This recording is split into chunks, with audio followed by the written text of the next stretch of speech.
यह तो समझ में आता है कि भारी अनैतिक अनैतिक तौर तरीकों में हमें नहीं फंसना चाहिए, लेकिन छोटे मोटे उपहारों को स्वीकार करना और छोटी मोटी तरफदारियां करना तभी केवल प्रेरणा में वृद्धि कर देता है। यह तंत्र को और भी अधिक सुचारू बना देता है। ऐसे तौर तरीकों को अपनाने में गलत क्या है? तो बताइए, क्या करेंगे इथिक्स के पेपर में? इथिक्स के पेपर में थोड़े बहुत अनैतिकता को एक्सेप्ट कर लेंगे, थोड़ा व्यवहारिक रहेंगे, या बिल्कुल आदर्शवादी बन जाएंगे और बिल्कुल अनैतिकता को एक्सेप्ट नहीं करेंगे? नूतन शर्मा और स्वीटी कुमारी फलकनाज बताएंगी क्या करेंगे। फलकनाज, नूतन शर्मा क्या करेंगे? क्या बहुत आदर्शवादी बन जाए इथिक्स के पेपर में, या थोड़ा बहुत व्यवहारिकता की तरफ चलें और जैसा कहा है छोटी मोटी तरफदारियां करना सभी के प्रेरणा में वृद्धि कर देता है, तंत्र को और अधिक सुचारू बना देता है। ऐसे तौर तरीकों को अपनाने में गलत क्या है? ठीक है, भारी अनैतिकता में नहीं फंसेंगे। So what is your opinion Falaknaz? Sudhanshu Yadav ने कहा कि हाँ सही बात है, थोड़ा व्यवहारिक रहना चाहिए, बहुत आदर्शवाद के चक्कर में नहीं फंसना चाहिए। सुधांशु तो ये कह रहे हैं। फलकनाज और नूतन शर्मा क्या कह रही हैं?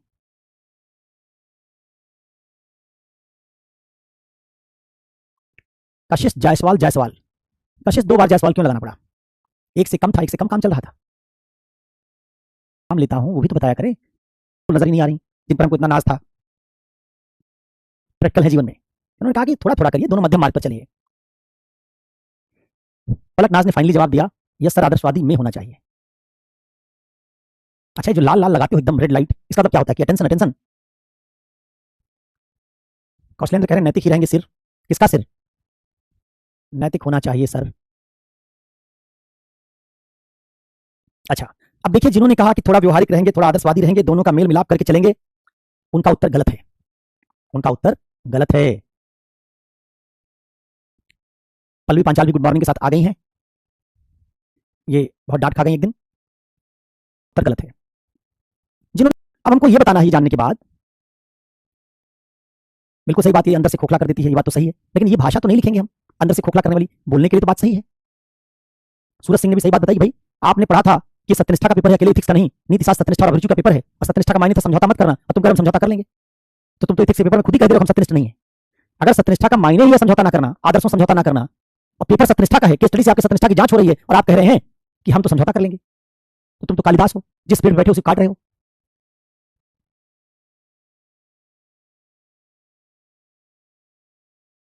चलिए, अब शिल्पा बघेल जैसे लोग और बाकी लोग जो कह रहे हैं कि समझौता नहीं करेंगे, आदर्शवाद पर डटे रहेंगे, बताएं क्यों? बस्ती नहीं है वैसे, तुम तीर काली खानी होगी,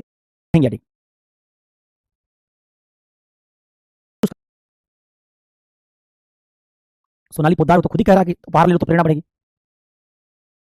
कहा था कि चौथा पार्ट में छोड़ रहा हूं। तो अब क्वेश्चन तो आप खुद समझिए क्या है। देखिए, आपको कहना है कि 3 कारणों से हम उपहार लेके काम नहीं करेंगे। 3 कारणों से। कौन कौन से कारण से? पहला कारण, सिविल सेवा समाज के वंचित वर्गों के लिए काम करती है। ध्यान से सुनना, समाज के वंचित वर्गों के लिए काम करती है। वंचित वर्गों के पास बुनियादी जरूरतों की पूर्ति के लिए भी संसाधन नहीं है। जिसके पास बुनियादी जरूरत की पूर्ति तक का संसाधन नहीं है, उपहार कहां से दे पाएगा? और अगर आपकी प्रेरणा बढ़ती ही उपहार लेने से है, तो फिर तो इसका वंचित वर्गों का काम करने में आपकी कोई प्रेरणा ही नहीं बनेगी। कैसा राज्य है हमारा? कल्याणकारी राज्य। कल्याणकारी राज्य किसके लिए मूलतः काम कर रहा है? वंचित वर्गों के लिए। वंचित वर्गों के पास उपहार देने की क्षमता नहीं है। तब ऐसे वंचित वर्ग जिनके पास उपहार देने की क्षमता नहीं है, आप कह रहे हैं कि उपहार से ही तो प्रेरणा बढ़ती है, तो फिर तो उनके काम की प्रेरणा आपकी बढ़ेगी नहीं, तो आप कल्याणकारी राज्य के आदर्शों को पूरा करने में सक्षम नहीं होंगे। तो पहला आर्गुमेंट है, लोक सेवा में वंचित वर्गों के लिए काम करना होता है, वंचित वर्ग अक्षम वर्ग है, उपहार देने में सक्षम नहीं है, और अगर आपकी प्रेरणा ही उपहार लेने से बनती है तो आप वंचित वर्ग के लिए काम नहीं करेंगे, और वंचित वर्ग के लिए काम नहीं करेंगे तो फिर आप राज्य के लक्ष्य को पूरा नहीं कर पाएंगे। इसलिए छोटा मोटा उपहार लेने वाला आइडिया नहीं एक्सेप्ट होगा, क्योंकि उससे तो आप उपहार देने में सक्षम लोगों का काम करेंगे। नंबर दूसरा, पहला तर्क हो गया। नंबर दूसरा, जो कुछ लोगों ने लिखा, आप कहेंगे छोटा मोटा उपहार लेने से अगर आप काम शुरू करेंगे तो धीरे धीरे उपहार आपकी प्रेरणा का आधार बन जाएगा। बिना उपहार लिए आप प्रेरित नहीं होंगे, क्योंकि उपहार आप ले ही इसलिए रहे से प्रेरणा बढ़ती है। तो फिर इसका मतलब है कि आप सिविल सेवा में जाने पर हर काम करने के लिए प्रेरणा बनाने के उपहार लेने लगेंगे। उपहार लेने लगेंगे तो इससे उपहार से शुरुआत होगी, फिर उपहार को आप हकदारी मान लेंगे अपनी, फिर आप उपहार मांगने लगेंगे, और इससे आप भ्रष्टाचार की तरफ चले जाएंगे। तो बड़े अनैतिक कृत्यों की शुरुआत छोटी अनैतिकताओं से होती है। अगर छोटी अनैतिकताओं की हम स्वीकारता बना लेते हैं तो उससे धीरे धीरे बड़ी अनैतिकताओं की तरफ चले जाते हैं। उपहार किसका प्रतीक है? स्वार्थवाद का। उपहार में मतलब अपने हित के लिए आप काम कर रहे हैं। और सिविल सेवा किसके लिए है? स्वार्थवाद के लिए नहीं, परार्थवाद के लिए। तो उपहार लेके काम करना परार्थवादी और सेवा की नैतिकता के साथ असंगत है। ये आपको स्वार्थवादी बनाएगी और स्वार्थवादी बनने पर आप भ्रष्टाचार की तरफ जाएंगे, इसलिए गलत है। तीसरा तर्क सुनिए। पहला तर्क कल्याणकारी राज्य वाला हो गया, वंचित वर्ग वाला हो गया। दूसरा तर्क उपहार से भ्रष्टाचार वाला हो गया। उपहार का संबंध स्वार्थवाद से जबकि सेवा परार्थवाद संबंधित है। तीसरा तर्क हम कहेंगे कि सिविल सेवक में प्रेरणा का स्रोत संवेदनशीलता होनी चाहिए, इमोशनल इंटेलिजेंस और समानुभूति होनी चाहिए, भौतिक लाभ नहीं। सिविल सेवक को वंचित वर्ग की पीड़ा की अनुभूति होनी चाहिए। और जब आप वंचित वर्ग की पीड़ा की अनुभूति कर पाते हैं, आप में समानुभूति होती है, आप में करुणा आती है, तो उस करुणा के कारण आपकी प्रेरणा बढ़ती है। प्रेरणा कहां से आनी चाहिए? अंदर से। उपहार वाली प्रेरणा कहां से आ रही? बाहर से। हमने उपहार दिखाया तो आपकी प्रेरणा बढ़ गई बाहर से, लेकिन आपके अंदर करुणा है तो प्रेरणा अंदर से आएगी, ये अस्थायी प्रेरणा होगी। इसलिए हम कहेंगे कि उपहार लेने वाली प्रेरणा स्थायी नहीं है, बाह्य है, लालच पर आधारित है, जबकि उसी प्रेरणा को हम करुणा, समानुभूति और भावनात्मक बुद्धिमत्ता से भी प्राप्त कर सकते हैं, इमोशनल इंटेलिजेंस से प्राप्त कर सकते हैं। इसलिए भी ये बात गलत है। तो तीन आधार बताइए आपको, जिन तीन आधारों पर अपने दोस्त की बात का आप खंडन करेंगे। ठीक है, तो आपने ये बात समझ ली किसमें हमने बताया कि उपहार क्यों नहीं लेंगे। पहला बताया कल्याणकारी राज्य के लिए सेवा देने का आशय है, वंचित वर्ग के लिए सेवा देना। कल्याणकारी राज्य के लिए सेवा देने का आशय है, वंचित वर्ग के लिए सेवा देना। और वंचित वर्ग उपहार नहीं दे सकता। अतः अगर वंचित वर्ग उपहार नहीं दे सकता और उपहार लिए बिना आपकी प्रेरणा नहीं बनेगी, तो आप वंचित वर्ग के लिए काम करने के लिए प्रेरित ही नहीं रह जाएंगे। तो जो आपका काम है वही नहीं कर पाएंगे। दूसरा,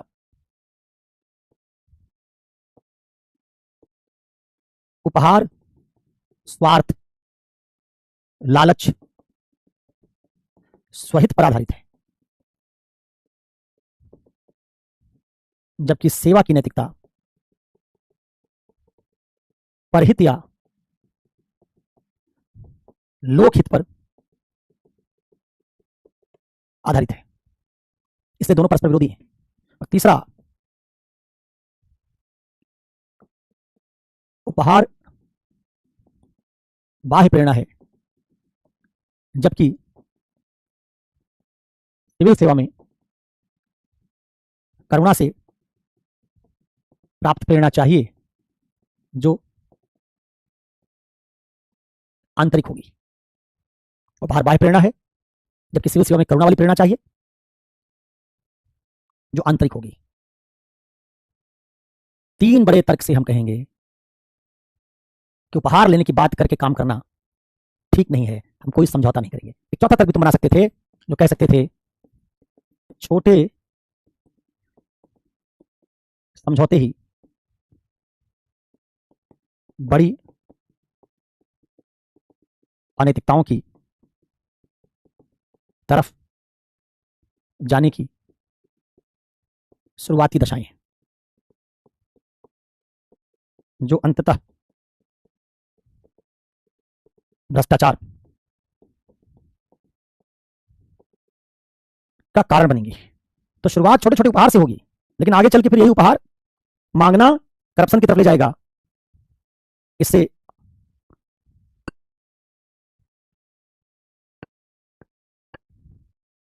ये दिक्कत आएगी। समझ गए?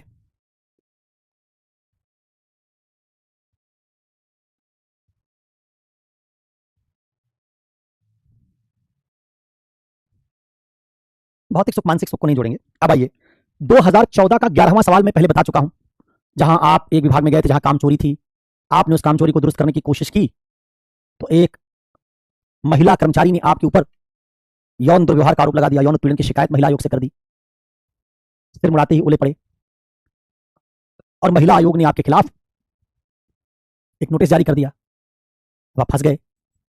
महिला आयोग के नोटिस का जवाब दें, उस स्त्री जिसने आरोप लगाया उसके खिलाफ कार्रवाई रोक दें, तो सारा सुधार कार्यक्रम रुक जाएगा। और महिला के खिलाफ कार्रवाई वैसे चलाते रहें तो महिला आयोग के जांच के प्रभावित होने की बात बनेगी। कैसे करेंगे? ये सवाल आपको करवाया था, इसको करिएगा। मैं आखिरी सवाल इसका, तो इस तरह से हमने इसके 2 सवाल कर लिए, 14वां सवाल मैं ले जा रहा हूं। तो 13 के भी हमने 2013 के 3 सवाल कर लिए थे, 2014 का भी 1 सवाल और कर लेंगे तो 3 सवाल हो जाएंगे, फिर 15 और 16 पर आएंगे।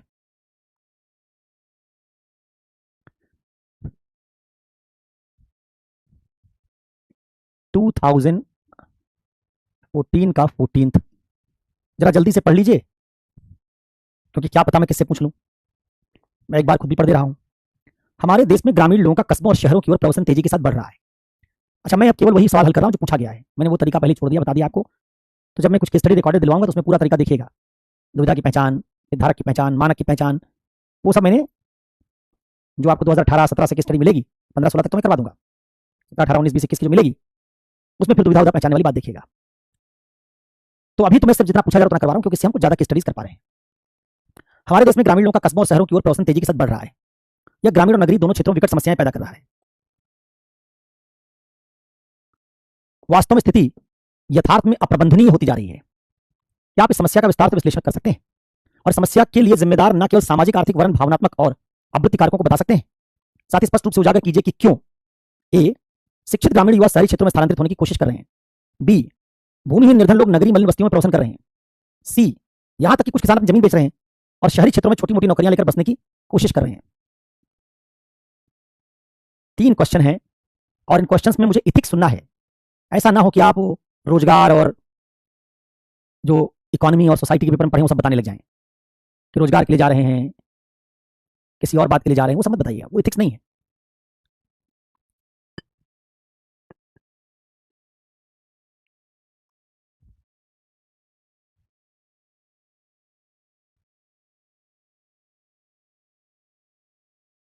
चलिए जल्दी बताइए, 2 मिनट का समय है, 3 मिनट का।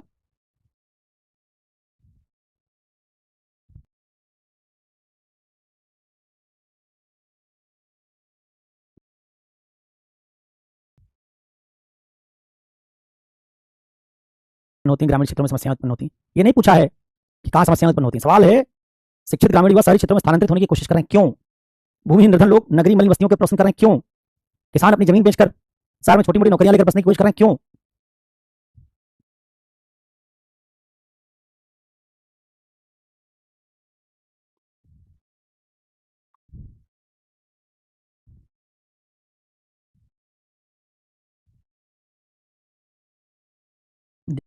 क्या इथिक्स पर बताता, अभी बता रहा हूं। इसका मतलब है कि इस उत्तर से कोई अंक नहीं मिलेंगे। मत बताओ। चलिए सुनिए, मैंने देख लिया, पहुंचने की भी कोशिश नहीं की। चलिए, पहला है शिक्षित ग्रामीण युवा। सवाल को इतने दिन बाद भी तोड़ना ही सीखे हो। सवाल है शिक्षित ग्रामीण युवा, ये इनके प्रवसन का कारण बताना है।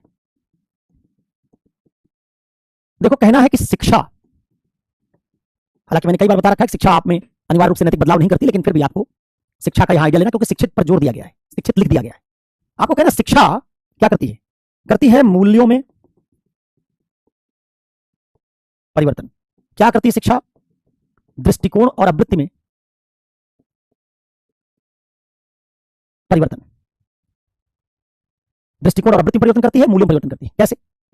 शिक्षा से समानता, स्वतंत्रता, न्याय के मूल्य मजबूत होते हैं। शिक्षा से लोकतांत्रिक और वैज्ञानिक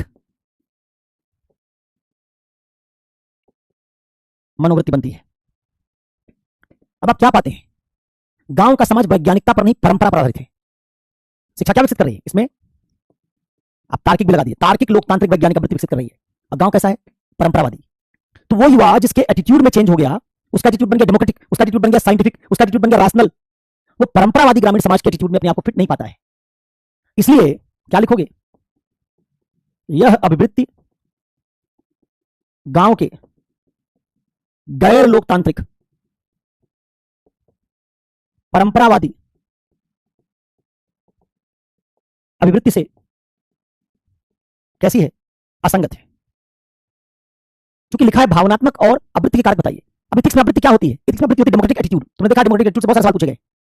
तो कहना गांव की आवृत्ति लोकतांत्रिक नहीं है, वहां जातियों में लोग बटे हुए हैं, उच्च और निम्न जातियां हैं, लेकिन लोकतंत्र तो कहता सब बराबर है। तो जब पढ़ लिख गया और उसमें बराबरी का भाव आ गया,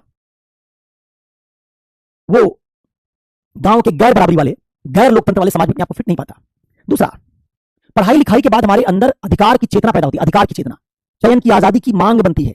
अशिक्षित आदमी अपनी आजादी छोड़ सकता है, शिक्षित आदमी पहली चीज जो चाहता है वो चाहता है आजादी। यहां आजादी का मतलब है क्या है? चयन की स्वतंत्रता। क्या पाते हो? पाते हो। दूसरा कारण, ये तो पहला हो गया। दूसरा कारण क्या होगा? ग्रामीण समाज कैसा है? ग्रामीण समाज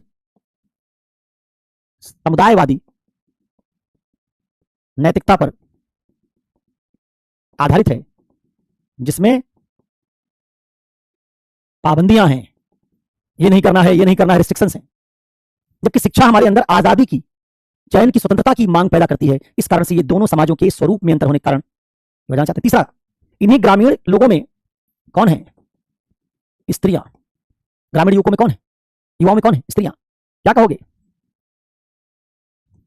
ग्रामीण समाज कैसा है? पितृ सत्तात्मक है, जबकि शिक्षित स्त्रियां इससे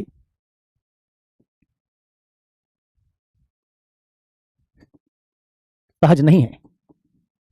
शिक्षित स्त्रियों में पितृसत्ता के खिलाफ एटीट्यूड है, लेकिन गांव का समाज तो पितृसत्तात्मक है। 3 कारण बताए। औरतों को जरूर लो शिक्षित में, जिससे तुम्हारे दृष्टिकोण में समावेशन दिखेगा। तो कहोगे शिक्षा पैदा करती अधिकार की चेतना, शिक्षा पैदा करती लोकतंत्र की चेतना, शिक्षा पैदा करती वैज्ञानिक मनोवृत्ति और तार्किकता, और इनमें से कोई भी गांव के समाज में उपलब्ध नहीं है। इसलिए शिक्षित युवा गांव की तरफ जाना चाहते हैं। उत्तर वो बताना है जिससे शिक्षित का संबंध जुड़े। इतना अगर सुनने के बाद भी शिक्षा जीवन की गुणवत्ता बेहतर करती है ऐसा उत्तर दे रहे हो, तो मैंने कहा 68 क्लास बाद भी तुम्हारे अंदर कोई बदलाव नहीं हुआ है। जीवन की गुणवत्ता सब चाहते हैं, केवल शिक्षित आदमी थोड़ा चाहता है। कौन सा जिंदगी की दुनिया में अशिक्षित आदमी है जो नहीं चाहता कि हमारी जिंदगी अच्छी हो जाए? तो जब सवाल शिक्षित युवकों पर है, युवाओं पर, तो वही जवाब दो। सब जो दिमाग में आता मत बोला करो, उसे कोई भी आंसर नहीं लिख पाओगे। पहले जोर दिया करो शिक्षित का क्या मतलब है। शिक्षित का संबंध मूल्यों बदलाव से लो, शिक्षित का संबंध अधिकारों की चेतना से लो। अंबेडकर ने क्या कहा था? शिक्षा गुलामी की बेड़ियां तोड़ेगी। नारा क्या था? Educate unite and educate. शिक्षित बनो, संगठित बनो, संघर्ष करो। तो आपको स्त्रियों के लिहाज से, अधिकारों के लिहाज से, अधिकार नैतिकता के साथ जुड़े हैं, लोकतंत्र नैतिकता के साथ जुड़ा है, पितृसत्ता खराब है या गलत है, नैतिकता के साथ जुड़ा हुआ है। ये जवान सालिकों का पहला भाग हुआ। दूसरे भाग में आओ। भूमिहीन निर्धन लोग नगरीय मलिन बस्तियों में प्रवसन कर रहे हैं।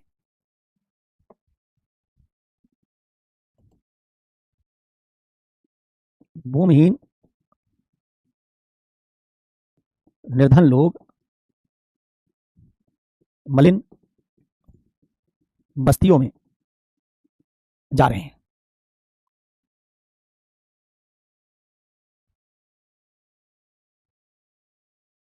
ठीक है। अब भूमिहीन लोग क्यों जा रहे हैं? जैसे मैंने शिक्षित में पहचाना कि शिक्षित लोग हैं जिनमें लोकतंत्र आएगा, शिक्षा से समानता की भावना आएगी, वैसे मैं यहां कहूंगा कि जो भूमिहीन निर्धन लोग हैं, ये किस वर्ग से आ रहे हैं? ये प्रायः समाज के वंचित वर्ग से हैं। कौन है इनमें? पिछड़े, दलित, सामाजिक अन्याय का शिकार लोग हैं। अगर किसी वर्ग के साथ सामाजिक अन्याय नहीं होता तो उसके पास भूमि क्यों नहीं होती? भूमिहीन है मतलब, निर्धन मतलब सामाजिक आर्थिक अन्याय का शिकार हुआ है। कौन से लोग सामाजिक आर्थिक अन्याय का शिकार हुए हैं? जो पिछड़े हैं, दलित हैं। अब जरा देखो, ये लोग जो हैं, इनके क्या हुए? इनकी अस्मिता। क्या पढ़ा था एथिक्स में? एक टॉपिक पढ़ा था, फंक्शन ऑफ एटीट्यूड, आवृत्ति के कार्य। वहां क्या पढ़ा? अहम रक्षण का कार्य। एटीट्यूड क्या करता है? हमारा ईगो डिफेंस करता है, हमारी अस्मिता की रक्षा करता है। तो अस्मिता, अहम रक्षण क्या है? आप जोड़ दीजिए, ऐसे वर्गों की अस्मिता और अहम रक्षण पहचान आधारित ग्रामीण समाज में संभव नहीं है। आप किसी भूमिहीन आदमी को गांव में रोजगार दे दीजिए, तब भी नहीं रुकेगा, क्योंकि गांव में उसकी पहचान उससे चिपकी रहेगी। लोग उसकी जाति से उसको पहचानेंगे।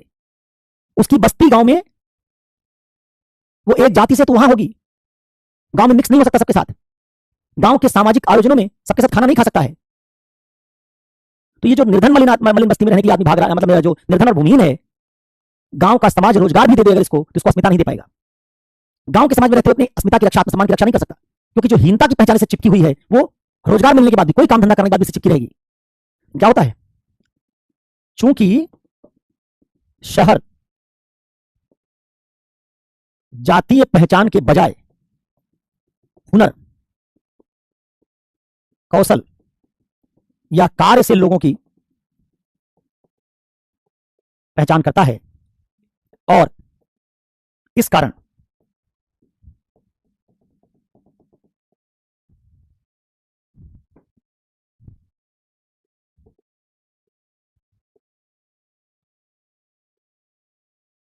व्यक्ति की अस्मिता और सम्मान की रक्षा होती है। अब इसको समझ लो क्या बात कह रहा हूं। गांव में रहोगे तो जाटो हो जाटो रहोगे, धोबी हो धोबी रहोगे, कुर्मी हो कुर्मी रहोगे, कोरी हो कोरी रहोगे, पासवान हो पासवान रहोगे, जाति तुम्हारे साथ चिपकी रहेगी। शहर आओगे, एक चाय का ठेला लगा लोगे तो तुम्हारे पास चाय पीने वाले लोग आएंगे, जाति नहीं जानते तुम्हारी, जाति से मतलब नहीं, चाय कैसी बनाते उससे मतलब है। आएंगे कहीं भैया एक कप चाय पिला देना। तुम्हारी जाति उच्च होती, तुम ब्राह्मण होते तब भी कहते भैया कप चाय पिला देना। तुम्हारी जाति पासवान है तब भी तुम्हारे पास आएंगे कहीं भैया कप चाय पिला देना। भाषा कैसी बराबर। तुम सबसे बढ़िया पनीर पकौड़ा, ब्रेड पकौड़ा, चाट टिक्की बनाते हो शहर जाके, कोई तुम्हारे ठेले पे आके तुम्हारी जाति जानने में इंटरेस्टेड नहीं है, तुम्हारी टिक्की खाने आए। तुम कोई हुनर जानते हो, एयर कंडीशनर ठीक कर लेते हो, पंखा ठीक कर लेते हो, बिजली ठीक कर लेते हो, उससे जुड़े अप्लायंसेस रिपेयर कर सकते हो, लोग तुम्हारे काम के तुम्हारे हुनर के कारण तुम्हारे पास आएंगे। उनको कोई जाति से मतलब नहीं, और भाषा तुम्हारे साथ वैसी रहेगी। तो शहरी समाज ये नहीं देखता कि आपकी जाति क्या है, शहरी समाज देखता आप कौन है, क्या कर सकते हैं। आप टीचर हैं, पढ़ा सकते हैं, आप पंखा ठीक कर सकते हैं, मैकेनिक हैं, आप बाइक ठीक कर सकते हैं, मैकेनिक हैं, आप पकौड़ा बेच सकते बना सकते हैं, आप पराठा बना सकते हैं, आप ढाबा चला सकते हैं, कौन है आप, क्या काम कर सकते हैं। तो शहर की रुचि काम में है, गांव की रुचि जाति में है। काम में कोई उच्च निम्न नहीं है। मुझे चाय की जरूरत पड़ेगी तो चाय वाला उच्च हो जाएगा, जब पकौड़ा खाना होगा तो मैं शहर के सबसे अच्छे पकौड़े बनाने वाले के पास जाऊंगा। पंखा ठीक करवाने वाला होगा, पंखा ठीक करवाना होगा तो उसको फोन करूंगा, भैया पंखा ठीक कर दो मेरा। जिस काम की जरूरत उसका सम्मान। इस कारण भूमिहीन निर्धन लोग अपनी अस्मिता की तलाश में, अपने आत्मसम्मान की रक्षा के लिए कहां जाना चाहते हैं, शहर जाना चाहते हैं, क्योंकि शहरी समाज उनकी जाति में इंटरेस्टेड नहीं है। शहरी जीवन में उच्च और निम्न का आइडिया नहीं है। हाँ, ये हो सकता है कि कोई आदमी ज्यादा बड़ा व्यवसायी हो, उस नाते उसकी इज्जत हो, उसके सामने चाय बेचने वालों की इज्जत कम हो, लेकिन फिर चाय बेचने वाले ब्राह्मण की इज्जत भी कम होगी और मौर्य और पासवान की भी कम होगी। अब मौर्य और पासवान अगर शहर में जाके बहुत बड़ा व्यवसायी बन जाएगा तो उसके सामने ब्राह्मण चाय वाले की इज्जत कम होगी। तो वहां आपके काम से तो आपका आइडिया घट बढ़ सकता है, आपका सम्मान घट बढ़ सकता है, आपकी जाति पहचान से नहीं। इस कारण भूमिहीन निर्धन लोग अपनी पहचान जो अपमानजनक मानी जाती है, जिसको स्वीकार करने पर हमारी अस्मिता को चोट पहुंचती है, उससे बचने के लिए शहर जाते हैं। तो अहम रक्षण, ईगो डिफेंसिव फंक्शन पढ़ा था, उसका इस्तेमाल करके दूसरा भाग लिखोगे। तो पढ़ाया था, इसीलिए पढ़ाया था कि बाद में इसका इस्तेमाल करोगे, इसलिए नहीं पढ़ाया था कि बाद में सब अचार मतलब बना दोगे, उसका अचार चटनी बना के सबका एक ही रेसिपी तैयार कर दोगे। सी, कुछ किसान हैं जिनके पास जमीन है लेकिन ये जमीन बेचकर जा रहे हैं। यहां आप कहेंगे कि जो आइडिया है वो किसका है, वो दो आइडिया है। एक कृषि कार्य से जुड़ी हीनता का बोध, एक कारण ये भी है। जैसे मान लीजिए आप किसान हैं, साल में आप 4-6 लाख का अनाज पैदा कर लेते हैं, 50,000 रुपया गांव में रह के आप कमा रहे हैं, लेकिन आपके बेटे से जो बेटा भी आपका किसान है उससे शादी करने में भारत का कोई लड़की का पिता इंटरेस्टेड नहीं रहेगा। लेकिन 30,000 रुपया भी आपकी सैलरी है, आप किसी प्राइवेट कंपनी में काम करते हैं, 50,000 रुपया आपकी सैलरी सरकारी क्षेत्र में काम करते हैं, हवलदार हैं, आपको 15 लाख रुपया दहेज भी मिलेगा, शादी करने के लिए लाइन लगा देंगे। गांव में कोई किसान 50,000 रुपया महीना कमाए, 6 लाख रुपए का अनाज पैदा करता है साल में, खर्च कुछ नहीं उसका, वहीं गाय भैंस है, उसे दूध मिलता है ना, खरीदना नहीं, उसको किराया नहीं देना मकान का, तो 50,000 जो सब बच रहा है, अनाज नहीं खरीदना, दूध नहीं खरीदना, चारा नहीं खरीदना पशुओं का, रेंट नहीं देना, बिजली का महंगा बिल नहीं देना, तो करीब करीब सब बचत है। शहर में 50,000 कमाने वाला उसी में रेंट देगा, उसमें दूध का देगा, उसमें अनाज खरीदेगा, तमाम काम करेगा, बचत उसके पास 15,000 नहीं रहेगी। लेकिन 50,000 शहर में नौकरी करने वाले के साथ सब शादी करने के लिए तैयार है, 50,000 गांव में कमाने वाले के साथ नहीं। तो किसान की पहचान को हमने हीन बना दिया है। और दूसरा, जीवन की गुणवत्ता का स्थूल सुखवादी विचार। कौन सा? सद जीवन का संकीर्ण विचार, अच्छी जिंदगी का नैरो आइडिया, इसने समस्या पैदा की। हमने धीरे धीरे मान लिया कि परचेजिंग पावर ही अच्छी जिंदगी है, उपभोक्तावाद अच्छी जिंदगी है, और गांव का जीवन कम उपभोक्तावादी है। गांव में आप एसी टीवी तो आ गया, मान लीजिए एसी वॉशिंग मशीन लगा के नहीं रहते, तो आपको लगता है गांव का जीवन कम सुखवादी है। इस कारण किसान अपनी पहचान बदलने के लिए, किसान की जगह नौकरी करने वाली पहचान जोड़ने के लिए, और साथ में भौतिकतावादी जीवन के आइडिया से प्रभावित होकर स्थूल सुखवादी आइडिया को स्वीकार करने के कारण शहर की तरफ जा रहे हैं। तो यहां जीवन की गुणवत्ता वाली जो बात कह रहे थे वो अप्लाई होगी। एक ही रेसिपी हर चीज में नहीं लगानी है। अगर जीवन की गुणवत्ता शुरू में भी कह दोगे, बाद में भी कह दोगे, आंसर में अंतर कैसे पैदा करोगे? तो पहले बताना है, जहां शिक्षित लोग हैं, शिक्षित युवा, वहां शिक्षा क्या बदलाव कर रही है जिससे लोग गांव छोड़ना चाह रहे हैं। दूसरे में भूमिहीन निर्धन लोग हैं, तो कौन लोग हैं वो गांव छोड़ना चाह रहे हैं, क्यों? और तीसरे में किसान है, भूमि है, फिर भी जाना चाह रहे हैं, तो तीनों के कारण अलग है। एक में कहेंगे आप भौतिकतावाद, उपभोक्तावाद, स्थूल सुखवादी जीवन की गुणवत्ता का विचार, ये सब उसके कारण है। दूसरे में आपको कहना है किसान की आइडेंटिटी को भारत में हीन बना दिया गया है इन दोनों कारणों से।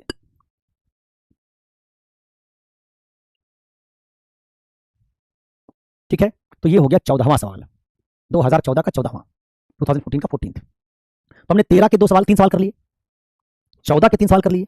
अब हम जाएंगे 15 पर, 2015 पर।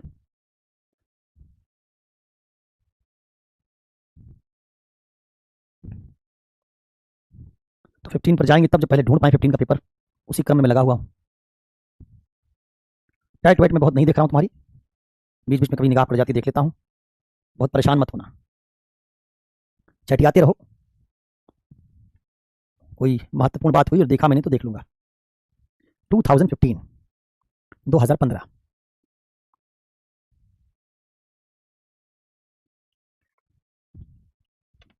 चलिए 2015 का 9th क्वेश्चन इससे शुरू करेंगे। 2015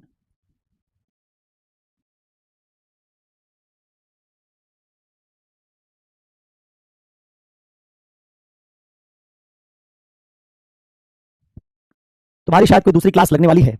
मुझे बताया गया आज कि अगर आप रिकॉर्डेड क्लास दे दें सर तो हम लोग उसको लगा देंगे, तो आप जो रोज रोज आते हैं बंद कर दीजिए आना जाना।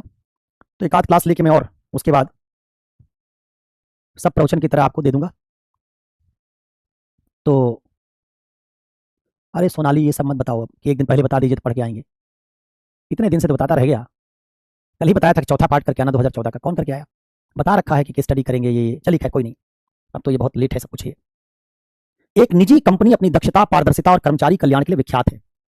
यद्यप कंपनी का मालिक एक निजी व्यक्ति है तथापि उसका एक सहकारिता वाला आचरण है जहां कर्मचारी स्वामित्व की भावना रखते हैं।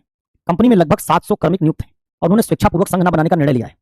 अचानक एक दिन सुबह एक राजनीतिक पार्टी के 40 आदमी जबरदस्ती फैक्ट्री में घुस आए और फैक्ट्री में नौकरी मांगने लगे। उन्होंने प्रबंधन और कर्मचारियों को धमकियां और गालियां भी दी। कर्मचारियों का मनोबल गिरा। यह स्पष्ट था कि जो लोग जबरदस्ती घुसाए वे कंपनी के वेतन पत्रक में होना चाहते थे और साथ ही साथ पार्टी के स्वयंसेवक सदस्य बने रहना चाहते थे। कंपनी ईमानदारी के उच्च मानकों को बनाए रखती है और सिविल प्रशासन, जिसमें कानून प्रवर्तन अभिकरण भी शामिल है, का कोई अनुग्रह नहीं करती। इस प्रकार के प्रसंग सार्वजनिक क्षेत्र में भी घटते हैं। अब सवाल पूछा है का, मान लीजिए आप कंपनी के मुख्य कार्यकारी अधिकारी सीईओ हैं।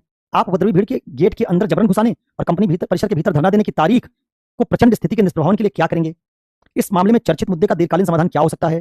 प्रत्येक समाधान कार्रवाई का जिसको आप सुझाएंगे आप पर, कर्मचारियों पर और कर्मचारियों के निष्पादन पर सकारात्मक और नकारात्मक प्रभाव पड़ेगा। आपके द्वारा सुझाई गई कार्रवाइयों में से प्रत्येक के परिणामों का विश्लेषण कीजिए।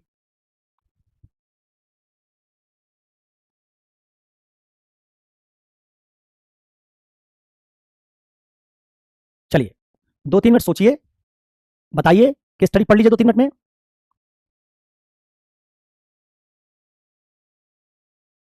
उसके बाद बताइए कि आप जिस दिन भीड़ घुसाई उस दिन क्या करेंगे, और फिर कहा गया दीर्घकालिक समाधान बताइए इसका क्या करेंगे। अल्पकालिक समाधान नहीं पूछा, भीड़ वाला पूछा, भीड़ जिस दिन घुसाई उस दिन बता दो, और दीर्घकालिक समाधान क्या करोगे वो बता दो।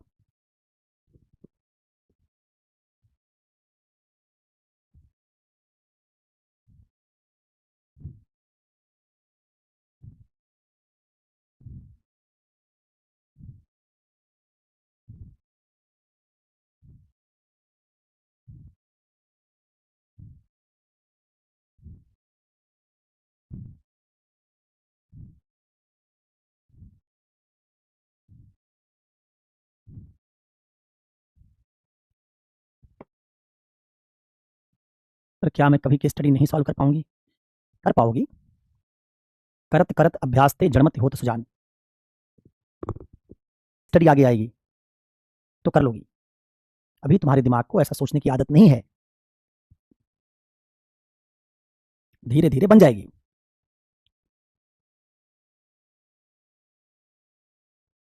भीड़ को कैसे समझाया जाता भानु? भीड़ का मतलब ही है कि तार्किक बात सुनने के लिए तैयार नहीं, तो आपको बताना पड़ेगा कि आप कैसे समझा देंगे। और दूसरी बात ये भी समझिए कि अगर भीड़ इतनी समझदार होती तो किसी कंपनी में ऐसे कैसे घुसाती और कहती कि हमको नौकरी रखो? उनकी मांग ही तार्किक है, उनको तार्किक बात से कैसे समझाएंगे? फिर साथ में भी कह रहे हैं नौकरी भी रखो, हमको नौकरी भी रखो, और साथ में पॉलिटिकल पार्टी के सदस्य भी हम बने रहेंगे।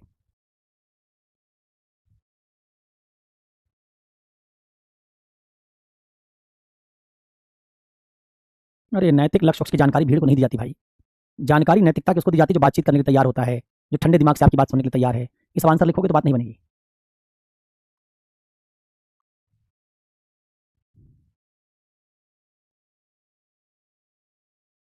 लिखा है कंपनी कानूनी अभिकरणों की सहायता नहीं लेती है, तो इसका मतलब केस स्टडी कहना चाहती है कि सीधे पुलिस कानून के पास मत जाना।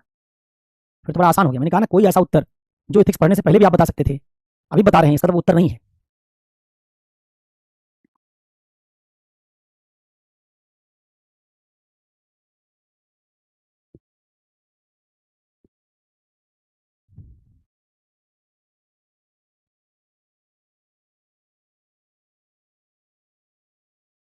भीड़ को योग्यता के आधार पर अपना चयन करवाना होता तो आपके दफ्तर में घुस के गाली देते, तोड़फोड़ करते।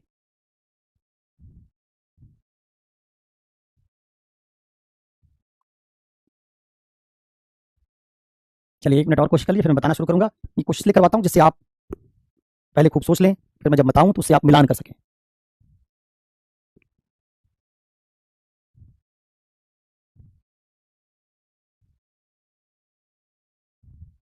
कोर्ट पुलिस वाला उत्तर नहीं सही है, क्योंकि पहले से कह दिया है।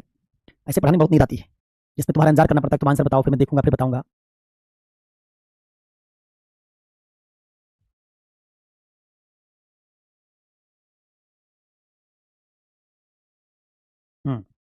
सुनो, अब उत्तर सुनो। और अरे कंपनी की कठिनाई बताओगे तो हो चुका फिर। जितने लोग इसमें तार्किकता और बता रहे सब गलत है। 1 नंबर नहीं मिलेगा इससे भाई। ठोस बात सोचो, बताया करो। भीड़ को कड़े हाथों लेना, कड़े हाथों कैसे लोगे? कड़ा हाथ कौन सा होता है?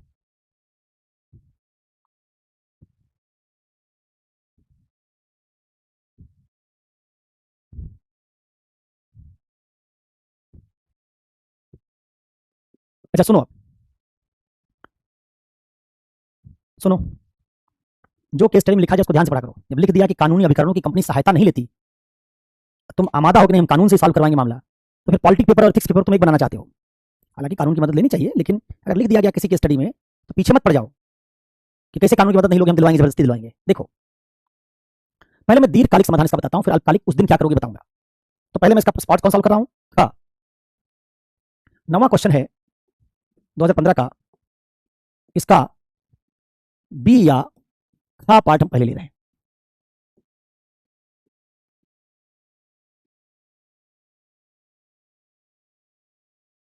दीर्घकालिक समाधान। अब सुनिएगा, ठीक है? खा कैसे करोगे? उस दिन तो जिस दिन ये घुसाए हैं, उस दिन तो उनको वापस भेजोगे किसी तरीके से। उस पर बात करेंगे कैसे भेजोगे। जब वो 40 लोग चले जाएंगे, कहां पर लौटेंगे, कैसे भेजोगे, उस पर लौटेंगे। पहले बता देने, तुम अभी 2 मिनट बाद कहोगे कि सर अभी तो कंपनी में सब घुसे हुए हैं, आप समाधान दीर्घकालिक बताने लगे। इसलिए फिर से अनुरोध कर रहा हूं, हाथ जोड़ के प्रार्थना है आपसे कि पहले आप समझ लीजिएगा, का वाला पार्ट बाद में बताऊंगा। खा वाला ज्यादा इंपॉर्टेंट, इसलिए पहले खा सॉल्व कर रहा हूं। हाँ हाँ, तो ये मत कहना कि सर अभी घुसे हैं, अभी रुके हुए हैं कंपनी में 40 लोग, पहले उनको निकाल दीजिए, अभी आगे बढ़िए। मान लो उनको हमने किसी तरीके से वापस भेज दिया, कैसे भेजा बताएंगे। उनके जाने के बाद मैं क्या करूंगा सुनो। मैं निम्न उपाय करूंगा जिससे घटना ना हो और इस घटना का बिना कानून की मदद से समाधान हो जाए। मैं सारे कंपनी के कर्मचारियों की, कामगारों की एक मीटिंग बुलाऊंगा, 700 लोगों की। उनके सामने ये तर्क रखूंगा।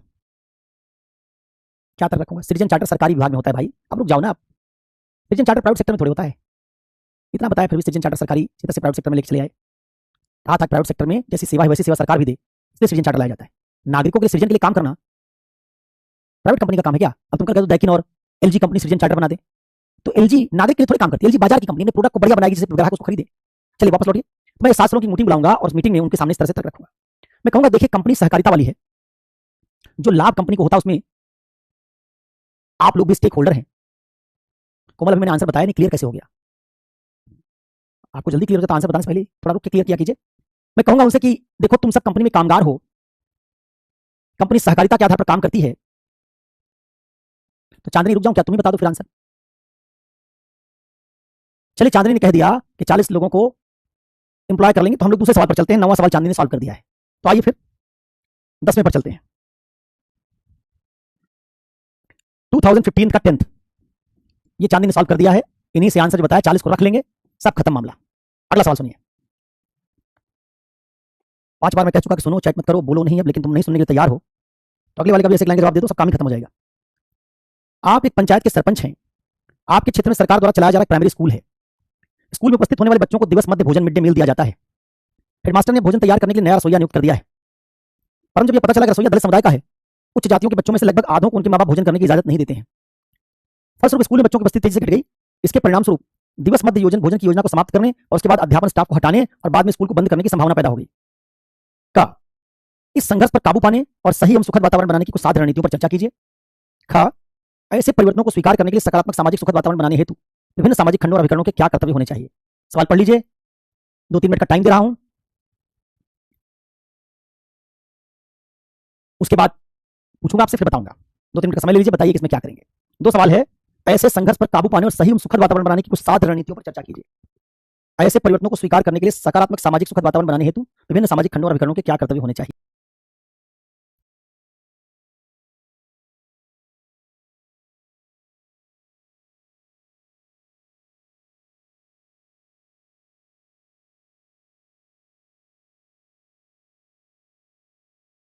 समाज सुधारकों को बुलाकर उन्हें दलित के दादा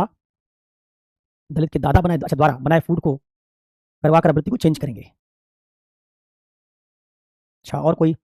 मधु शर्मा कह रही जातिगत भेदभाव को कम करेंगे। मधु, कैसे कम कर दोगे जातिगत भेदभाव को? अभी स्कूल से इसमें दीर्घकालिक समाधान वाला मामला नहीं बनेगा, क्योंकि तुम उसको चेंज करती रहोगी। यहां हम अपने बच्चों को बुला लेंगे स्कूल से वापस, स्कूल बंद हो जाएगा। तो जातिगत समस्या का समाधान तो बहुत दूर की लंबी चौड़ी बात है।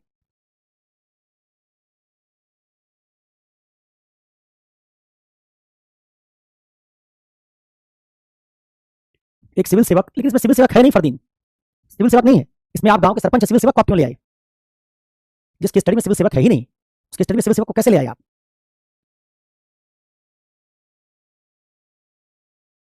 ठीक है, एआई का प्रयोग एक कदम हो सकता है, लेकिन एआई का प्रयोग कैसे करोगे? रातों रात भावनात्मक बुद्धिमत्ता तो विकसित नहीं होती है, रातों रात भावनात्मक बुद्धिमत्ता विकसित नहीं हो सकती। तो तुम्हारा एआई का प्रयोग करोगे, कुछ और प्रयोग करोगे, ये हो सकता है तुम बाद में दीर्घकालिक उपाय बता दो। अल्पकालिक उपाय सबसे पहले बताओ, क्योंकि सबसे इंपॉर्टेंट आइडिया होगा वो। सर, स्थिति में लघु काल के लिए प्रियांशी, अगर ऐसा उत्तर तुमने लिख दिया तो 0 नंबर मिलेगा। कुछ समय के दलित रसोइयों को आकाश पर जाने के लिए अगर आप कहेंगी, तो आप तो संविधान के आर्टिकल 17 को वायलेट कर रही हैं। सिविल सेवक होने की इच्छा रखने पर संविधान विरुद्ध कोई बात नहीं लिख सकती आप। आपकी मर्जी से, विवेकाधीन शक्ति से संविधान नहीं चलेगा। ये बात कई बार कही है। सत्यनिष्ठा बताया कि आप समझौता नहीं कर सकते, तो आपका उत्तर हर तरीके से असंगत है। आप सत्यनिष्ठा समझौता कर रही हैं। सत्यनिष्ठा में क्या है? जो नैतिक आदर्श हैं, जो संवैधानिक आदर्श, उनसे समझौता नहीं किया जा सकता। ठीक है, ये बात बताने से पता चल रहा है कि क्या नहीं लिखना है, क्योंकि अगर मैं इसका उत्तर सीधे बता दूं तो कई बार आप ये गलतियां एग्जाम में करेंगे जो भी यहां कर रहे हैं।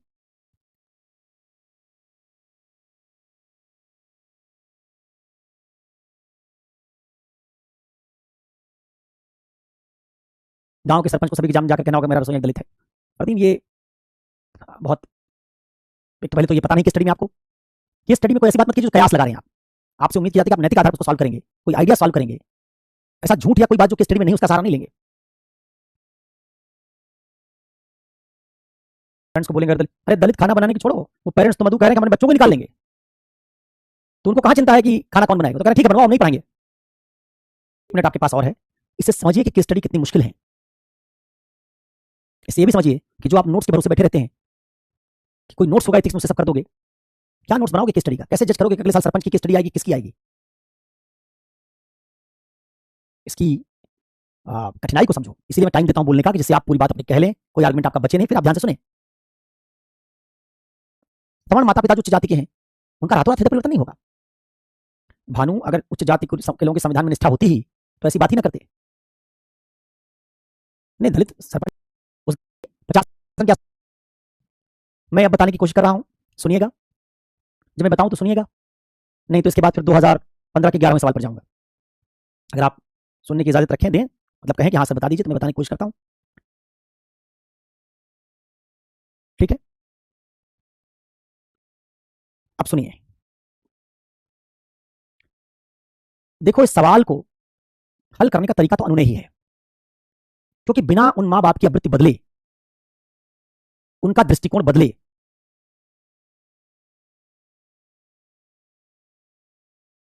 उनकी आवृत्ति बदले, उनका दृष्टिकोण बदले, बिना समस्या का समाधान नहीं हो सकता। अब हमको ढूंढना यह है कि उनके मां बाप का एटीट्यूड कैसे बदला जा सकता है।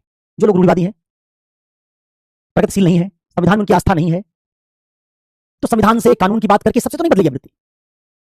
ये मैं क्या बता रहा हूं, तरीका सोचना कैसे। देखो, एक है ये समस्या कौन पैदा कर रहे हैं, उच्च जाति के माता पिता जिनकी अभिवृत्ति में क्या है, अस्पृश्यता है, जिनकी अभिवृत्ति में अस्पृश्यता है, अनटचेबिलिटी को जो सपोर्ट कर रहे हैं। तो इसका मतलब है, राजलक्ष्मी जी मुझे बताने दीजिए, आपको बहुत समय दिया, जब आपको समय दिया तो आप बोलिए, इसका सुनिए, कमेंट और चैट करने में परेशान मत होइए। तो इसका मतलब इनकी अभिवृत्ति में अस्पृश्यता है, और तुम जानते हो कि अस्पृश्यता कैसी है, यह संविधान और कानून से असंगत है। अब ऐसी अस्पृश्यता का समर्थन करने वाले व्यक्ति में क्या क्या नहीं होगा, पता करो। क्या पढ़ाया था कि जब अनुनय करने की किसी की बात सोचना तो पहले लक्षित श्रोता का पता करना, तब पढ़ाया, लेकिन तुम सोच नहीं पा रहे हो। लक्षित श्रोता का पता करना, 4 घटक बताए थे हमने कि टारगेट ऑडियंस, लक्षित श्रोता, संदेशवाहक, संदेश और मार्ग। कहा था किसी की अभिवृत्ति बदलनी हो तो इन 4 घटकों पर ध्यान देना। उसमें कहा था श्रोता कौन है जिसकी अभिवृत्ति बदलवाना चाहते हो, उसके एटीट्यूड का सोर्स क्या है, उसको समझ कर अभिवृत्ति बदलवा पाओगे। अगर आदमी तार्किक है तो क्या कहा था, लोगोस का प्रयोग करना। लोगोस 4 तरीके थे अभिवृत्ति बदलवाने के, लोगोस, एथोस, कैरियोस और पैथोस। कहा था आदमी तार्किक हो तो तार्किक बात क्या अभिवृत्ति बदलवाना, भावुक है, संवेदनशील है तो संवेदनशीलता से बदलवाना, स्वार्थी है तो उसके स्वार्थ के साथ जोड़कर बदलवाना। आपको इस तरीके से सोचना पड़ेगा। तो क्या पाएंगे हम पाते हैं कि ये जो माता पिता हैं, इनके जो उच्च जाति के माता पिता हैं, ये कैसे हैं, ये रूढ़िवादी हैं, ये परंपरावादी हैं, ये गैर लोकतांत्रिक हैं, ये स्वार्थी हैं। इसका मतलब अब कोई बहुत तार्किक बात बताओगे तो बात नहीं बनेगी। हाँ, इनके स्वार्थ से जोड़कर कोई बात बता दो कि तुम अगर दलित रसोई का खाना नहीं खाने दोगे तो तुम्हारा हित खराब हो जाएगा। तो उनका हित, चूंकि स्वार्थी लोग हैं, इनके स्वार्थ पर कोई आंच आएगी तो बात मान लेंगे। इनकी रूढ़ि से जोड़कर कोई बात समझा दोगे तो मान लेंगे, परंपरा से जोड़कर कोई बात बता दोगे तो मान लेंगे।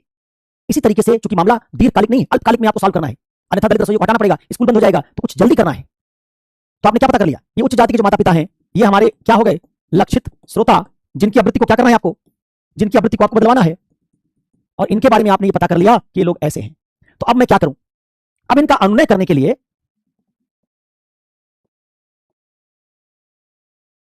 इनका अनुनय करने के लिए पहली बात जो मैं सोच सकता हूं, क्या सोच सकता हूं कि अगर ये माता पिता, अगर ये स्वार्थी हैं, इनमें वर्गीय चेतना है, अपने वर्ग की चेतना है, ये उच्च जाति के होने को ज्यादा महत्व दे रहे हैं, तो इनके स्वार्थ या स्वहित से अगर जोड़कर कोई बात कही जाए तो इनके द्वारा उस बात को मानने की संभावना बढ़ जाएगी। तो क्या बात कहें, पहली सरपंच के तौर पर मैं इसी तर्क का इस्तेमाल करूंगा पहले। अभी मत कहना सर आप तर्क दे रहे हैं, तर्क नहीं है, बेसिकली ये उनके स्वार्थ की बात से जुड़ी बात है। तर्क कहते हैं इसको निष्पक्ष तौर पर आप कर रहे हो। पहला तर्क आप ये बनाएंगे, उनको कहेंगे सर ऐसे माता पिता को कि देखो, अगर तुम दलित रसोइये की मांग को हटाने की मांग पर अड़े रहे तो इसके 3 परिणाम होंगे जो तुम्हारे स्वार्थ के खिलाफ है। पहला, तुम्हारे बच्चों के भविष्य का अंधकारमय होना। कैसे समझाता हूं अभी, तुम्हारे बच्चों के भविष्य का अंधकारमय होना, और साथ ही साथ भविष्य में दीर्घ काल में तुम्हारे बच्चों के जेल जाने, उनके दंडित होने की संभावना का बढ़ जाना। एक मां बाप अपने बच्चों से बहुत प्यार करते हैं। अगर आपने कोई ऐसा तर्क बनाया जिससे उनकी भावना का इस्तेमाल किया कि तुम जो कर रहे हो इससे अपने बच्चों के पैर पर कुल्हाड़ी मार रहे हो और आगे चलकर तुम्हारे बच्चों को तुम जेल भेजोगे, क्या तर्क दोगे?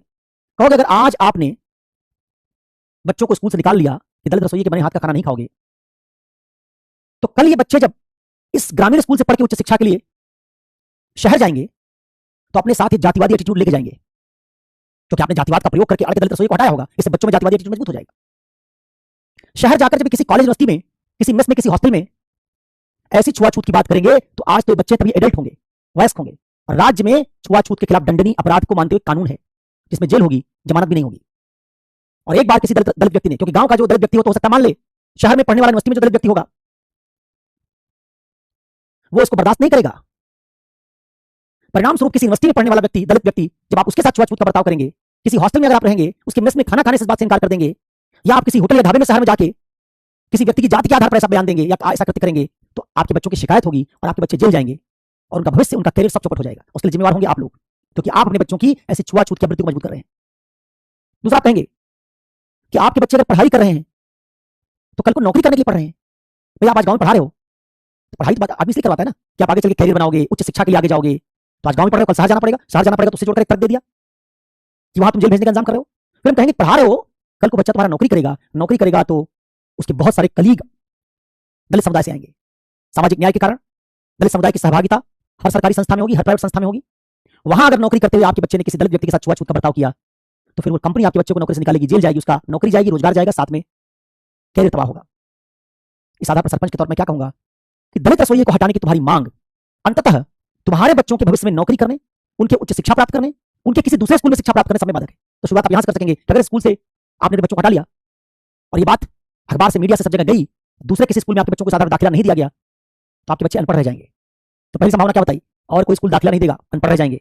दूसरा, अगर पढ़ लिख भी गए तो शहर जाएंगे तो वहां आगे इनको समुदाय में, शहरी समुदाय में अनुकूलन करने में दिक्कत होगी क्योंकि अपनी एटीट्यूड के साथ जाएंगे तो दंडित होंगे। तीसरा, कैरियर नौकरी में जहां भी रहेंगे इस तरह का बर्ताव या भेदभाव, इनको जेल भेजेगा, कानून का सामना करना पड़ेगा। इसलिए तुमको अपनी मांग छोड़ देनी चाहिए, दलित रसोइयों को हटाने की मांग छोड़ देनी चाहिए। तो पहला तर्क तुमने क्या किया, मां बाप के तौर पर उनके स्वार्थ को इस्तेमाल करके दिया। इसमें क्या किया हमने करने में, हमने पहला जो तर्क दिया इसमें क्या किया, माता पिता के अपने बच्चों के साथ जुड़े स्वार्थ पर आधारित तर्क से। अब ये तर्क सीखने का मतलब है कि आपको आगे सवाल कभी आएगा तो ऐसे तर्क बनाने होंगे। सवाल ये नहीं कि आप ऐसे तर्क बना नहीं पाए, ठीक बात नहीं बना पाए, आप पहली बार नहीं बना पाएंगे, लेकिन आप ये सीख रहे हैं कि जब भी कोई केस स्टडी ऐसी आएगी इसमें एटीट्यूड की प्रॉब्लम होगी। आप जानते हैं पितृसत्ता, जाति प्रथा सब एटीट्यूड है। इसका केस स्टडी में एटीट्यूड बदलने का आइडिया आपको इस्तेमाल करना पड़ेगा। और एटीट्यूड की पढ़ाई में आपने सीखा था कि किसी का एटीट्यूड बदलना होता है तो पहले हम पता करते हैं आदमी कौन है। हमने देखा कि यहाँ उच्च जाति के कुछ व्यक्ति हैं जो ऐसा कह रहे हैं। तो जब वो ऐसा कह रहे हैं तो कैसे लोग हैं, वो रूढ़िवादी हैं, परंपरावादी हैं, स्वार्थी हैं, अपने स्वार्थ के कारण स्कूल बंद हो जाए इसकी परवाह नहीं कर रहे हैं। तो मैंने उसी स्वार्थवादी स्वभाव से पहला तर्क बनाया। दूसरा तर्क भी स्वार्थ से, स्वार्थ के आधार पर दूसरा तर्क।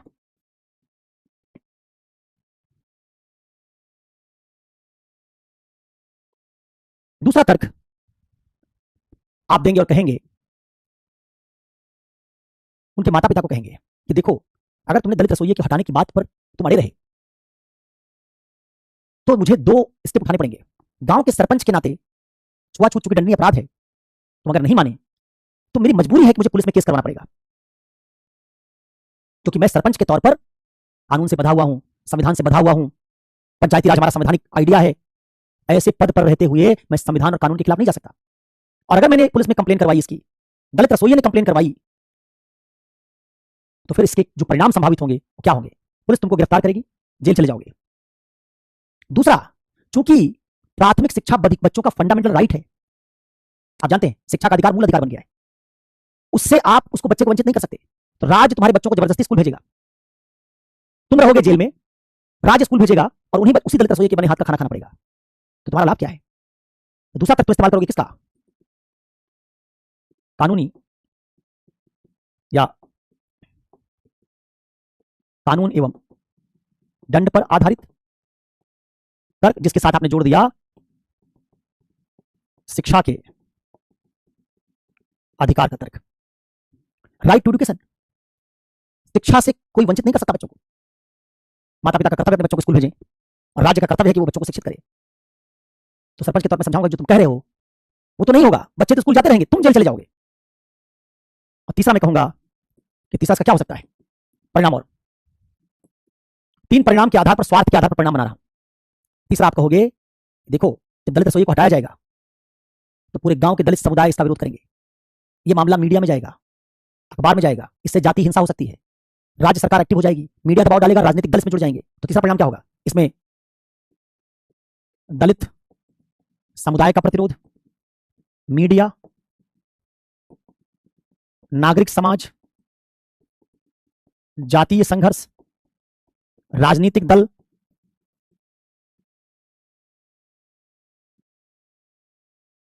ये सब भी समझ लो, पॉलिटिकल पार्टीज इसमें इन्वॉल्व हो जाएंगी। तुम्हारी ताकत एक दलित व्यक्ति से ज्यादा हो सकती है लेकिन राज्य के राजनीतिक दलों से ज्यादा नहीं। मीडिया कवरेज होगी, सरकार बैकफुट पर आएगी, एक्शन लेगी, जातीय संघर्ष होगा और किसी भी दशा में तुम अपने स्टैंड को बचा नहीं पाओगे क्योंकि गैर कानूनी और दंडनीय अपराध है। तो पहले मैं उस व्यक्ति को दिखाऊंगा तुम्हारा हित नहीं है इस बात को मानने में, अभी मान लोगे तो मामला स्वेच्छा से हल हो जाएगा, तुम्हारी इज्जत बची रहेगी, तुम्हारा आत्मसम्मान, गरिमा बची रहेगी, जेल चले जाओगे फिर भी बच्चे स्कूल जाते रहेंगे, गरिमा से भी हाथ धो बैठोगे, दंड भी मिलेगा और दलित रसोइयों को हटा भी नहीं पाए। सरकार अगर इसमें एक्टिव हो गई मीडिया एक्टिव हो गया, समूह एक्टिव, नागरिक समाज एक्टिव हो गया, तो तुम्हारी बात नहीं मानी जाएगी। तो पहला तो ये। दूसरा तर्क जो दोगे वो किससे दोगे? दूसरा आधार बनाओगे, अभी भी अनुनय का ही प्रयास कर रहे हैं। ये सब क्या है? अनुनय का तरीका। दूसरे में चूंकि व्यक्ति कैसा है? परंपरावादी है। परंपरावादिता में कहां से उसकी छुआछूत का आइडिया आ रहा होगा? धार्मिक अभिवृत्ति है, उसका एटीट्यूड धर्म से प्रभावित लग रहा है, क्योंकि हिंदू धर्म में इस तरह की छुआछूत की बात देखी जाती है।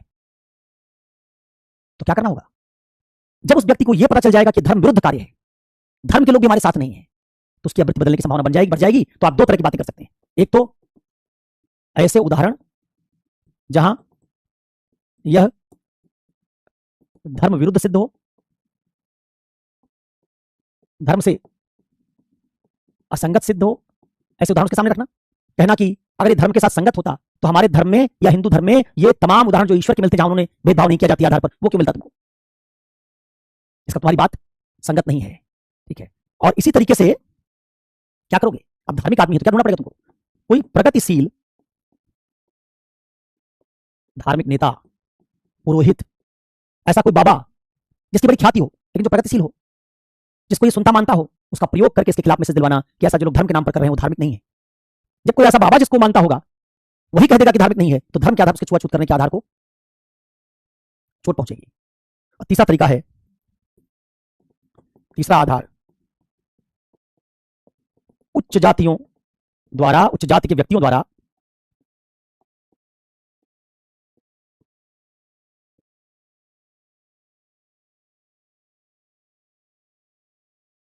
भोज में दलित रसोइये का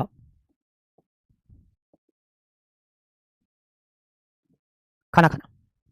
आप उसको तीसरा आधार क्या है? एक आधार धर्म था, धर्म पर आपने चोट की, एक आधार उसके स्वार्थ पर चोट की, तीसरा आधार उसकी जाति पर चोट कीजिए। ऐसे प्रगतिशील उच्च जाति के लोगों को इकट्ठा कीजिए जो दलित रसोइये के हाथ का बना खाना खाने के लिए तैयार हो, जिससे जाति में भी अलग थलग पड़ जाए, उसको लगे हमारी जाति भी साथ नहीं दे रही। अगर एक ऐसा सहभोज का आयोजन गांव में हो जिसमें दलित रसोइये के बनाए हाथ का बनाया खाना उच्च जाति के लोग, निम्न जाति के लोग सब मिलकर खाएं, सरपंच भी उसमें शामिल हो, कुछ अधिकारियों को बुलाया जा सकता है, तो उस व्यक्ति के लिए अपनी वृत्ति को बचा पाना मुश्किल हो जाएगा, क्योंकि समुदाय का समर्थन भी नहीं मिल रहा है। तो आप कहेंगे इस तरीके से हमको आवृत्ति बदलवानी पड़ेगी, उसकी दिखाना पड़ेगा तुम्हारा लाभ कुछ नहीं है इसमें, हानि बहुत ज्यादा। अगर आवृत्ति मानोगे तो तुम्हारे अपने बच्चों का हित खत्म हो जाएगा, तुम जेल चले जाओगे, कानून अपना काम करेगा। तो एटीट्यूडनल चेंज के द्वारा इस बात को हासिल करने की कोशिश करना। फिर कहना कि अगर इसके बाद भी नहीं मानेगा तो सरपंच के तौर पर मेरा दायित्व है कि इस मामले में पुलिस के पास शिकायत दर्ज करना और इंश्योर करना कि उस आदमी के खिलाफ कानूनी कार्रवाई हो और उसके बच्चों को स्कूल आने से कोई रोक ना सके, उसके बच्चों को स्कूल लाया जाए, क्योंकि बच्चे अबोध हैं, अभी उनको अपने माता पिता के कुरीति का आइडिया नहीं है। बड़े होकर जब वो प्रगतिशील बनेंगे तो समझेंगे उनके माता पिता गलत थे, लेकिन उसके लिए उनको शिक्षा मिलनी चाहिए। तो कोई माता पिता अपने बच्चों के प्रगतिशील बनने में बाधक नहीं बन सकता। इस बात पर आप कहेंगे दूसरा चौथा आधार चुनेंगे कि अगर इसके बाद भी नहीं माना तो शिकायत करेंगे, सरपंच के तौर पर अपना कानूनी दायित्व निर्वहन करेंगे और उससे दलित रसोइये के अधिकार की, अस्मिता की रक्षा करेंगे और इस उच्च जाति के व्यक्ति के खिलाफ या इन उच्च जाति के व्यक्तियों के खिलाफ कड़ी कानूनी कार्रवाई से एक मिसाल प्रस्तुत करेंगे, जिससे आगे कोई इस तरह का आधार छुआछूत करना बनाए, समाज की समरसता को भंग न करे, समानता के संवैधानिक आदर्श को, लोकतंत्र के आदर्श को, हमारे संविधान में वर्णित, उद्देशिका में वर्णित आदर्शों को, इनको चोट नहीं पहुंचाई जा सकती, फंडामेंटल राइट्स के खिलाफ नहीं जाया जा सकता। तो जो चीजें हमारे कॉन्स्टिट्यूशन का मूल ढांचा है, जो व्यक्ति का अधिकार कभी वायलेट नहीं किए जा सकते, उन पर कोई समझौता मैं सरपंच के तौर पर नहीं करूंगा। और ये सारा प्रयास अगर फेल कर गया, नहीं माने, तो बच्चों की शिक्षा भी दिलवाऊंगा, उस व्यक्ति के खिलाफ, उन व्यक्तियों के खिलाफ कड़ी कार्रवाई भी करूंगा। इस तरीके से आपको केस स्टडी को सॉल्व करने की कोशिश करनी है। बहुत सारी बात आप और बता सकते हैं, मैंने वो बातें मुख्यतः बताई हैं जो इसकी सबसे प्रमुख और जरूरी चीजें हैं। पहला, ये सवाल अनुनय का है, पहले हमको कोशिश करनी है कि वो माता पिता मान जाएं और अपनी जिद छोड़ दें। अगर नहीं मानते, जिद नहीं छोड़ते, तो फिर दूसरे स्टेप पर जाएंगे जो आगे रेडिकल होगा। फिर आप दीर्घकालिक उपाय वगैरह बताएंगे तो आप कहेंगे कि भावनात्मक बुद्धिमत्ता की शिक्षा स्कूलों में दी जानी चाहिए, शिक्षा के साथ इस तरह के सामाजिक प्रगतिशीलता को जोड़ा जाना चाहिए, स्कूलों में बच्चों को समानता के बारे में अवगत कराया जाना चाहिए, उनमें संवेदनशीलता का विकास किया जाना चाहिए। दीर्घकाल में सामाजिक सुधार से, सांस्कृतिक बदलाव से, शिक्षा में प्रगतिशील मूल्यों को शामिल करने से, इससे हम इन समस्याओं को कमजोर कर सकते हैं। और लिखा था कि ऐसे परिवर्तनों को स्वीकार करने के लिए सकारात्मक सामाजिक सुखद वातावरण बनाने हेतु विभिन्न सामाजिक खंडों और अभिकरणों के क्या कर्तव्य होने चाहिए। तो आपको कहना चाहिए एक खंड इसका समाज है, गांव का, गांव के समाज को आगे आना होगा, तभी सामाजिक बदलाव होगा, सामाजिक दबाव पैदा करना होगा। इसमें एक बनाया था सामाजिक दबाव का कि सारे उच्च जाति के प्रगतिशील लोग भी आगे आए, प्रगतिशील दलित आगे आए, सामाजिक दबाव बनाया ऐसा कि उस व्यक्ति को सामाजिक बहिष्कार जैसा महसूस हो। तो समाज का कर्तव्य है कि ऐसे लोगों के बहिष्कार की तरफ जाए, उन पर सामाजिक दबाव पैदा करे। राज्य का कर्तव्य है कानून का पालन करवाए। सरपंच के तौर पर मेरा कर्तव्य मैं शिकायत करूं अगर ऐसी बात होती है और नहीं उसका समाधान निकलता है। स्कूल का कर्तव्य है वो समता, न्याय के मूल्यों से समझौता ना करे। इस तरह अलग अलग अभिकरणों के क्या कर्तव्य हो सकते हैं, उस पर भी आप एक छोटी बात कह सकते हैं। अनुनय को अंग्रेजी में परसुएशन बोलते हैं, ठीक है। तो 10वां सवाल हमने हल कर लिया।